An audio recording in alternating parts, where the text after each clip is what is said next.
Good morning. నా పేరు సత్యనారాయణ కులకర్ణి. నేను ఒక బేసికల్గా ఇంజనీర్.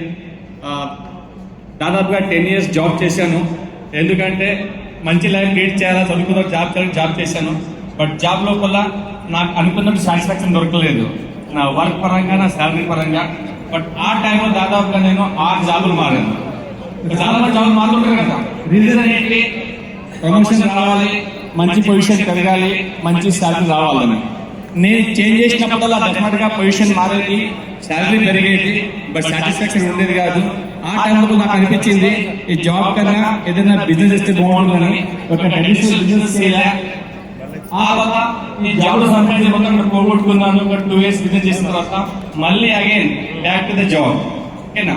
అట్లా జాబ్ చేసుకుంటే చేసే క్రమంలో ఓకేనా అక్కడ చూసినట్టయితే చాలా ప్రెషర్ ఉండేది. రెండోది ఒకరు చెప్పినట్టు చేయాలా, ఆ తర్వాత ఇచ్చినే తీసుకో.